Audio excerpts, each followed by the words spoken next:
Good to speak to you, Robbie. Tonight you're on the other side of the mic. Yeah. Thanks for coming to speak to us. That's all good. So when you first started Arsenal Fan TV, surely you never thought it would become as big as it has? No, I thought it'd be popular. Yeah, because obviously, you know, our intentions were to give Arsenal fans a voice. So I thought that after a while, fans would take to it. Yeah. But yeah, no, I didn't think it'd be as huge as it is. Sort of a platform that's not just known by Arsenal fans, but like all football fans. And the way it was just taken off the sort of numbers we get, you know, monthly. Yeah, 562,000 subscribers that you've got at the moment. Yeah, but more importantly, I mean, we get like across all of our platforms, we probably have about over 20 million people watching incredible. Every month. I mean, subscribers is an overhyped thing. The most important thing is how many people watch it, and you know, lots of people watching it, so it's awesome. So you've got so many fans. A lot of people would say, you know, any expert on football is a pundit. Would you consider yourself a pundit or more of a presenter? Me personally, I'd say like when I'm doing interviewing people, I'm presenting. But then there's a lot of other shows we do where I suppose I'm a bit of a pundit. You know what I mean? You know, we watch a lot of Arsenal's. You know, we do have our views on things, and a pundit is a person basically who has a view on something, isn't it? Yeah, I agree. You know, you can have ex-players that are pundits, and they got a lot of expertise because they used to play. I think you can also have fans who are pundits because we got a lot of expertise from watching. So we're just looking at it from a different perspective as what a player would look from it from. So, but yeah, I'd say we're pundits as well now. You mentioned the ex-players, we've had match of the days come through TV, radio, and now we're sort of at the stage where YouTube is the stage where football is going. What do you think? What do you think about that? What do you think attracts YouTube to people? Well, I think YouTube is a platform where you can be honest. You know, it's honest. You're talking straight, directly to the person who's on the other end of their computer or on the other end of their phone. So I think that's what's the real appeal of it, is that you're talking directly to people. Whereas, you know, on TV it's a bit more polished. It's a bit more, you know, and also I think on YouTube is that you can be yourself a bit more.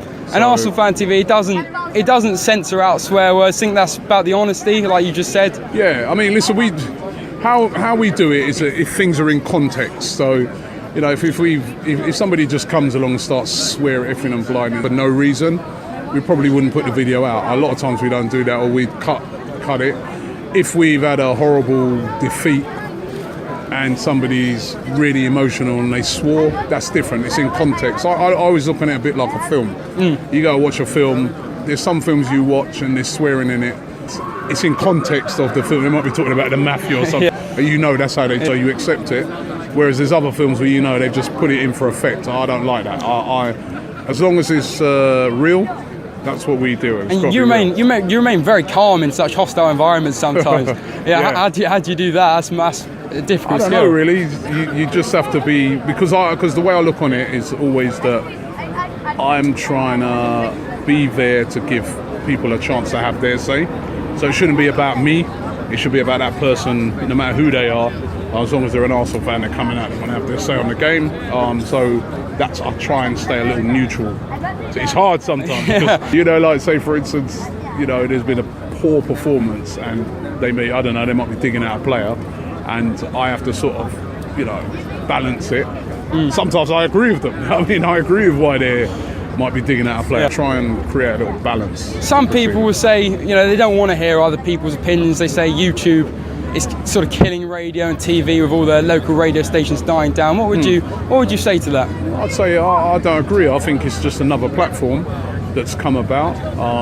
Local radio stations can start a YouTube channel as well. You know? That's the beauty of YouTube, is that anybody can start a channel. You don't have to have like millions of pounds.